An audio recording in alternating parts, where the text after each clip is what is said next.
seeing as India goes forward with its dream of Atmanirbhar Bharat is the government look at the license regime, bring it back. So late last week, you saw announcements coming in for color televisions, and now it seems toys and furniture could also be in the restricted list for imports, and therefore licenses would be needed for importing.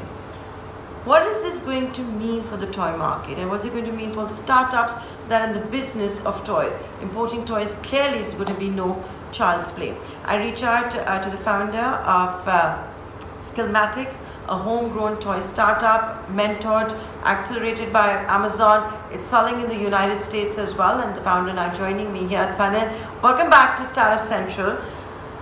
You've shown you're an example of a toy startup become successful, impressed Amazon, selling in the US, very high ratings on the App Store. So having said that, do you believe that there is actually a case for having toys under the license regime?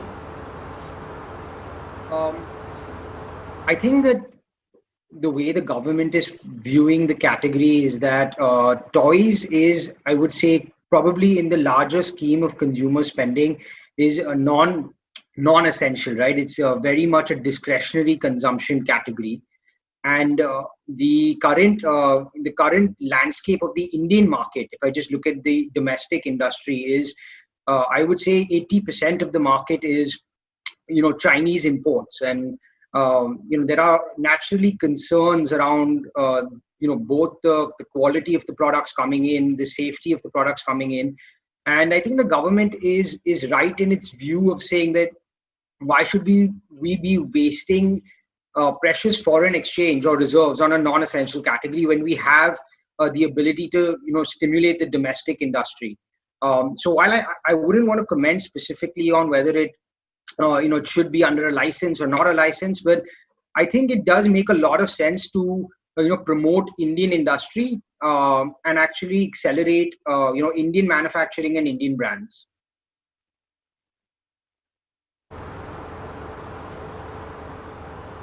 But you can have non-tariff based policies also to boost manufacturing. But Daniel, one of the reasons I got you on the show is also to give the other side of the story. How you can have a homegrown brand which can go global. It's different from the time when the license regime existed, right? Now you have, in your case, like you saw, the Amazons of the world who are keen to be in India and to export to the world. Yes, very much so, right? I think from the last time we spoke as well, Nandara, the landscape has changed, right? And through platforms like Amazon today, a startup like us can grow very, very rapidly in overseas markets if we are able to build a high quality product that parents can trust and kids find engaging. So I think that's a very interesting dynamic that's playing out today, where the barriers to building a global brand today don't really exist like they did 10, 15 years ago. And both the ability to communicate with your consumers through social media platforms, irrespective where they are in the world, and the ability to sell to the consumers, whether it's physical products through Amazon or digital products through the App Store. The truth is those barriers today don't exist, and that's what's allowed a homegrown brand like us, which is completely, we're 100% made in India, to flourish both in India as well as overseas.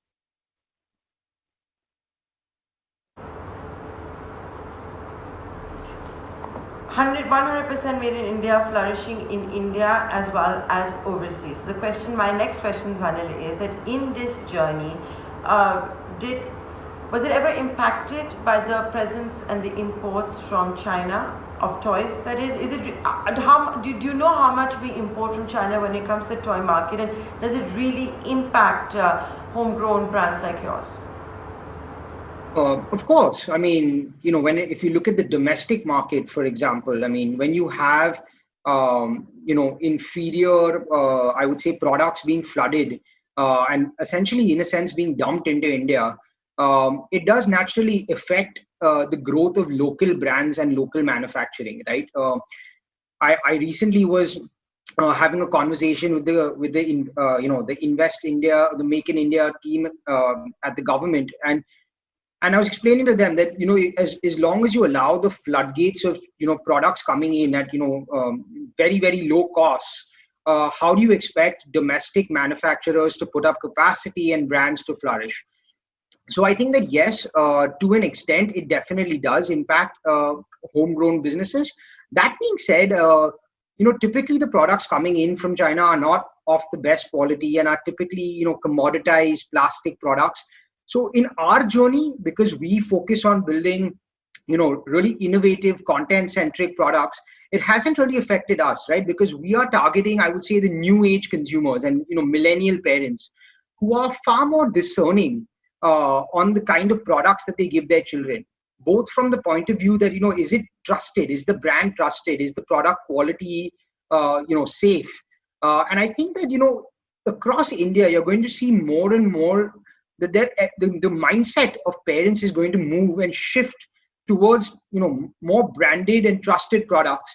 And to that extent, I think that is an opportunity for Indian brands to flourish, right? Because that's an edge that we would be able to have vis-a-vis like unbranded products coming in in containers from China.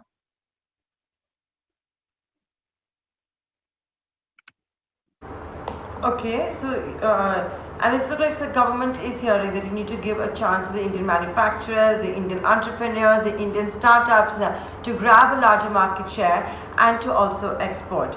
I'll make this my final question for you, Dwanil. How will the investors see this move? If India goes back to and looks inwards, and the fact is that even before COVID-19, a lot of countries have started looking inwards. You had started seeing protectionism being the flavor of the day. But if India goes back to the license regime, we've already done it with televisions, we're going to do it with toys and furniture. How will the investor community, the foreign investors, see this?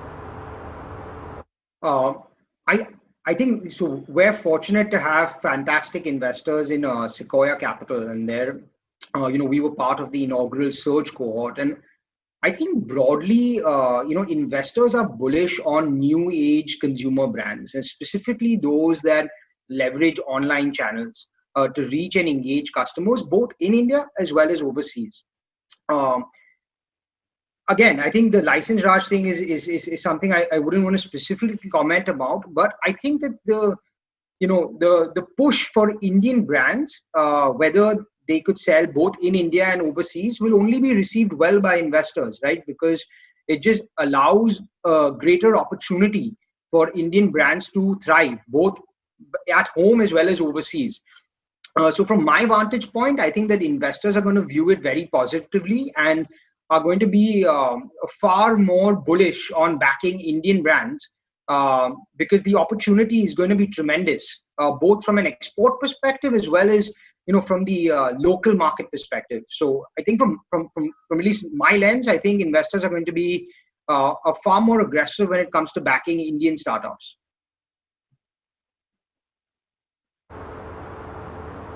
Okay. So we wish you all the very best. Clearly exciting times, and because you brought up Sequoia Capital, we had Rajan Anandan of Sequoia Capital exclusively right here on ET Now, and it was a few days ago when he actually said there is no better time than to be an entrepreneur today in India. With that, ladies and gentlemen, we're going to take a short commercial break. On the other side, we'll get you a really exciting and a very important conversation with some of the world India's largest edtech companies. EdTech, the new normal, how's it going to play out as India unlocks as well? That conversation coming up after this break.